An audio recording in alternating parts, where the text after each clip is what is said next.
Tout est grâce, tout est grâce. Tout est grâce, tout est grâce. Tout est grâce, tout est grâce. Voilà.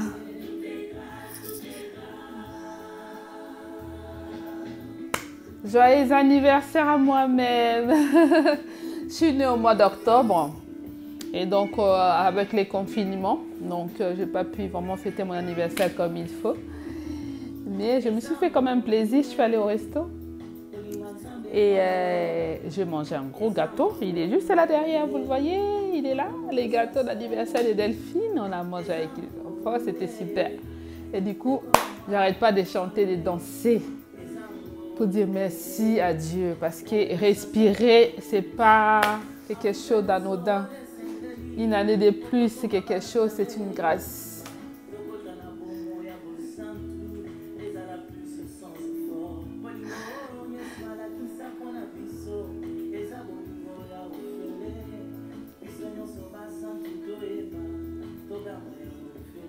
Olingwa nzambe za ya ofele.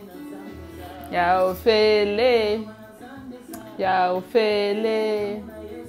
Ya ofele. Ya ofele.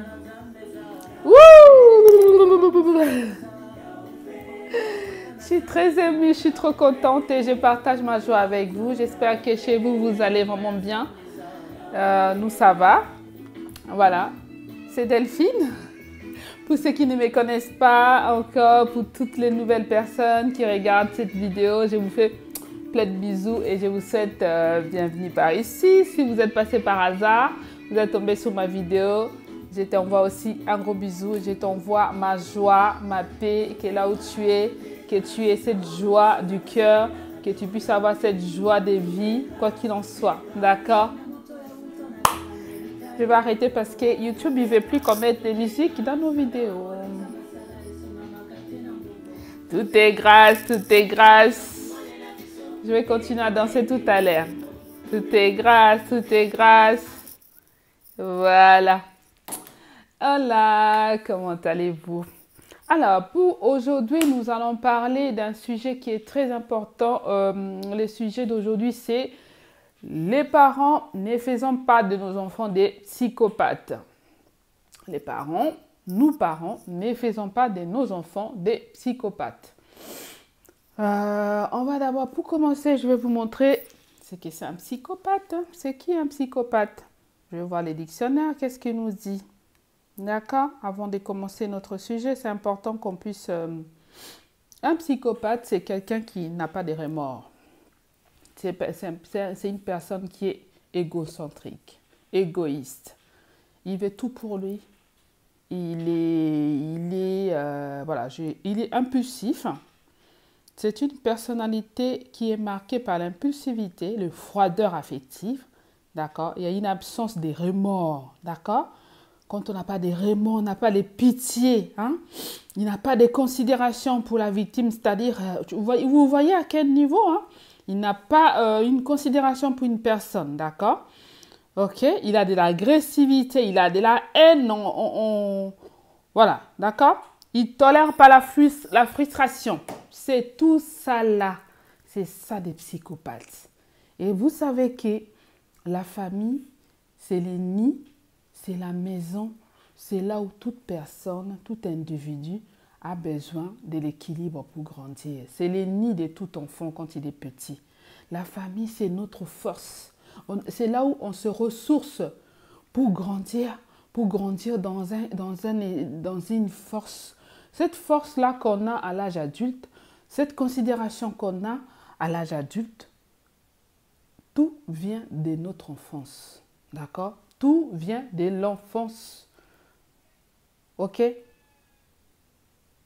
La famille, c'est quelque chose que toute personne a besoin pour se ressourcer, pour se bâtir. Chaque enfant, quand il est petit, il a besoin de sa famille pour bâtir sa personnalité. D'accord? Pourquoi j'ai dit que nous, les parents, ne faisons pas des psychopathes? Parce que, en tant que parents, Des fois, nous sommes débordés par les émotions des enfants. Parfois, nous sommes débordés par les comportements de nos enfants, surtout quand ils sont petits. Des fois, l'agressivité, nos propres problèmes à nous empêchent de bien nous occuper de nos enfants. Et ça nous pousse des fois à certains comportements qui ne sont pas tolérables, d'accord? Je vais souligner ici, par exemple, l'agressivité. Je vais souligner la maltraitance, d'accord? Un enfant qui a grandi dans la maltraitance, dont on battait beaucoup, dont on enfermait dans les placards. Il y a des parents qui punissent les enfants en les mettant dans les placards. Dans les placards, en les frappant, tous ces tortures-là que tu soumets à ton enfant, tu es en train de créer dans sa tête la psychopathie en fait. Tu es en train de créer un psychopathe. Parce que cet enfant, des tortures qu'il a subies dans son enfance, des tortures qu'il a subies, la maltraitance qu'il a subie, ça va dégringoler sa personnalité. Il n'aura pas une personnalité d'une personne normale. Il va devenir une autre personne. Je vais vous raconter une petite histoire d'un jeune homme, d'accord? Ce jeune homme-là, je vais le surnommer Kali. Voilà, je surnomme ce nom Kali. C'est un garçon. Il est né dans une famille très riche. Son père avait beaucoup d'argent et sa maman était donc femme au foyer. Donc c'est à la demande du papa qui a dit voilà, il est fils unique, Kali. Hein. Le papa il a dit qu'il gagne assez d'argent, du coup il a demandé à sa femme d'être femme au foyer pour élever leur fils Kali. D'accord? Et du coup la femme elle a accepté, bien que c'était une femme quand même intelligente qui a fait des études. Ils ont construit avec son mari, du coup son mari avait une grosse société de construction, donc voilà. Et il gagnait assez d'argent pour ne pas ils pouvaient permettre à la femme du coup de rester à la maison. Ils n'avaient qu'un seul fils, donc ils avaient tous les moyens qu'il faut pour vivre hein, dans de bonnes conditions, d'accord? Et les papas du coup, il était tellement bourré par son travail, il n'avait pas vraiment beaucoup de temps à consacrer à sa femme et à son enfant. Et du coup, la femme, elle se sentait vraiment délaissée, elle se sentait abattue. Et du coup, elle s'en prenait, la femme, pour se venger. Elle ne voyait pas du tout son mari et elle s'est vengée sa colère du coup sous son fils. Elle déversait sa colère sous son fils. Elle frappait beaucoup cet enfant. Des fois, elle l'enfermait dans la chambre toute la journée. Elle ne voulait pas les voir. L'enfant, elle pleurait, il pleurait, il pleurait. Il passait des journées dans la chambre, enfermé dans sa chambre, avec ses livres. Il lui mettait des jouets dans sa chambre. Cet enfant, elle était tout le temps enfermé dans la chambre, jusqu'à ce que il a grandi. Et du coup, de l'autre côté, les papas, ils trompaient sa femme, ils sortaient avec des femmes, ils faisaient la vie parce qu'il était riche, il avait beaucoup d'argent. Et il y avait beaucoup d'amertume et de colère auprès de la femme. Mais du coup, elle s'est vengée sur son enfant, elle maltraitait son fils. Et qu'est-ce que son fils, il est devenu quoi? Il est devenu un psychopathe. Quand il a grandi, il a grandi avec la colère de ne pas passer du temps avec ça. Il en voulait beaucoup à sa maman parce que sa maman était la seule personne qui pouvait voir parce que son père n'était pas présent tout le temps. Et donc, il a grandi avec cette colère contre sa maman qui l'enfermait, qui lui faisait beaucoup souffrir. Et le père n'était pas au courant de toute cette maltraitance-là. Les papas n'étaient pas au courant. Ça s'est passé entre la maman et le jeune garçon. OK? Donc, du coup, le garçon, il a grandi avec cette amertume et cette souffrance. Quand il a grandi, il est devenu un psychopathe. Il a créé un groupe dont lui, il était le leader. Il a commencé à tuer les femmes. Comment dirais-je? Il est d'abord, je cherche les mots, il abusait de ces femmes-là avant de les tuer. D'accord? Il est violé, voilà les mots que je cherchais. Il est violé, il abusait d'elle et il est tué après. Ensuite, il vendait les vidéos à d'autres psychopathes comme lui, d'accord? Il vendait les vidéos des femmes qu'il tuait et il les vendait à d'autres personnes. Il a fait un commerce. Il les tuait et il vendait des vidéos, d'accord? Et la maman, en fin de compte, il a découvert ce que son fils faisait. Et son fils lui a dit, si tu me dénonces, si tu dis à la police, parce qu'il y a eu des rumeurs que son fils était et c'était un assassin, il tuait les femmes. C'est tombé dans l'oreille de sa maman, il a demandé à son fils a dit, si tu oses dire à la police, je vais te tuer moi-même, je vais te faire payer pour ce que tu m'as fait subir, je vais te violer toi aussi et je vais te tuer. Et son père Quand il a appris toutes ces choses-là, il a demandé à son fils, il lui a dit que voilà, c'est ma maman qui m'a fait subir toutes ces choses-là. Ils m'ont fermé et mon esprit est déchu, devenu comme ça. J'avais que ça, j'avais que la colère de dire je grandis vite et je me venge de ce que maman m'avait fait. Vous voyez à quel point. C'est pour ça que j'ai intitulé cette vidéo ne faisons pas de nos enfants des psychopathes. Parce que de la manière dont tu traites ton enfant, plus tard, il va devenir la personne dont toi tu as souhaité qu'il soit. Parce que tu es sa famille. Parce que c'est toi qui bâtis l'adulte de ton enfant. C'est toi qui vas bâtir la personnalité de ton enfant à l'éducation que tu vas lui donner. Bien sûr, on va dire aussi qu'il y a des facteurs aussi de la vie en société qui fait que nos enfants sont abîmés, sont gâchés par tout ce que nous leur transmettons. L'éducation, on va dire la société aussi leur transmet d'autres choses, mais les bases qu'un enfant a à l'âge adulte, il les a dans sa famille. Il les obtient par sa famille. Mais quand un enfant, il y a la société, c'est vrai, il y a les camarades, il y a les amis, il y a les réseaux sociaux, Internet, qui peut aussi être un risque pour mon enfant, ça, on ne va pas les bannir. Mais là, je parle de la base d'une personne, la base de l'éducation d'une personne, ça provient de sa famille. L'équilibre d'une personne à l'âge adulte, elle obtient par sa famille depuis son enfance, comment il a grandi, comment ses parents se comportaient avec cet enfant-là. C'est ça qui définit l'âge adulte de cet enfant-là. C'est ça qui définit la personnalité de cet enfant-là. Beaucoup de personnes vivent aujourd'hui avec des remords, avec des colères parce qu'ils ont été maltraités dans leur enfance, ils ont été bafoués, leur enfance a été bafouée, ils deviennent aujourd'hui des psychopathes. C'est vrai que les conditions de vie ne sont pas toujours favorables.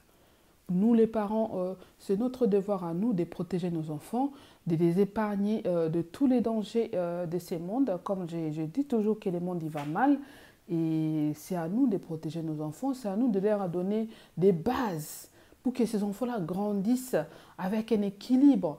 Un enfant qui a grandi dans un climat de paix, un enfant qui a grandi bien, à qui on a donné de l'amour, à qui on a donné de l'affection, on a montré les bases de la vie, il faut respecter les femmes, Vous allez voir que c'est un enfant qui sera heureux quand il sera à l'âge adulte.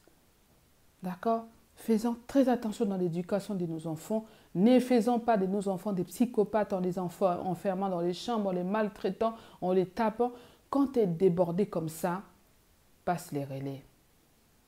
Passe les relais. Il y a souvent des familles, il y a d'autres personnes qui ont des mamies et des papis. Confiez votre enfant à votre famille, par exemple, pour souffler, parce que la vie en société n'est pas toujours facile. On est débordé par ce qu'on fait, par notre travail, par la vie de tous les jours, par les factures à payer. Nous, les parents, on est souvent débordés et des fois, nos problèmes à nous, adultes, on les met sous les dos des enfants. On les fait payer à nos enfants. Parce qu'on n'en peut plus, parce qu'on est bourré des dettes, parce qu'on n'a pas assez d'argent, parce qu'on est en découvert, on n'arrive pas à subvenir aux besoins. Et la colère, on les déverse sur nos enfants. Non, non, faisons très attention. Si tu trouves que c'est trop compliqué, si tu as de la famille, confiez vos enfants à la famille, aux parents, aux grands-parents, de les garder pour que vous puissiez souffler. Pendant les vacances scolaires, essayez de sortir avec vos enfants pour souffler parce que vous n'êtes pas arrivé au stade où tu commences vraiment à sentir que même avoir des enfants, ça devient une charge pour toi. Tu commences à sentir que même être avec tes enfants, ça devient lourd pour toi parce que tu es débordé. Ça peut arriver. La vie n'est pas toujours facile. Être parent, ce n'est pas une tâche facile. Il faut passer le relais. Passer le relais. On parlait tout. Franchement, là, je n'en peux plus. Cherchez même de l'aide auprès des psychologues avec vos enfants. Alors avec l'enfant dont tu es en difficulté, c'est vrai qu'à l'âge d'adolescence, les enfants deviennent un peu compliqués. Si c'est trop compliqué, trouvez même un psychologue pour vous aider, pour vous accompagner, pour pouvoir souffler. Parce que c'est toute leur vie, les enfants. C'est toute notre vie. On les a jusqu'à ce qu'ils deviennent adultes, jusqu'à ce qu'ils partent chez eux. Ils ne partent pas tout de suite parce qu'il faut qu'ils trouvent un travail, il faut qu'ils réussissent leur vie. Ça veut dire qu'on les aura tout le temps dans nos pattes, nos enfants. Donc, du coup, il faut trouver des stratégies pour voir comment vivre avec nos enfants malgré les choses dures de la vie quotidienne, malgré les charges à payer, malgré les imperfections, malgré tout ce qu'on peut raconter dans notre vie pour donner un sens à nos vies, à nos enfants, pour leur donner un bon équilibre quand ils seront à l'âge adulte, deviennent des adultes aussi responsables et équilibrés. C'est très important. Je voulais partager ça avec vous. En tout cas, faisons tout ce qui est mieux pour nos enfants. Faisons tout ce qui est le meilleur. Donnons toujours le meilleur pour ce qui concerne nos enfants. Si vous avez aimé cette vidéo, partagez avec vos proches. Ne soyez pas au bout du gouffre. Passez les relais. OK? Voilà pour la fin de cette vidéo. Si vous n'êtes pas encore abonné, abonnez-vous à Delefanga TV et partagez les vidéos pour que nous puissions faire grandir cette chaîne. Je vous fais donc des gros bisous. Vous pouvez me suivre aussi sur Instagram, Delphine Efanga, sur Facebook, Delphine Efanga aussi.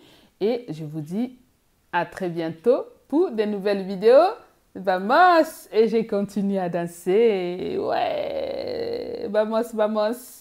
Ciao, ciao!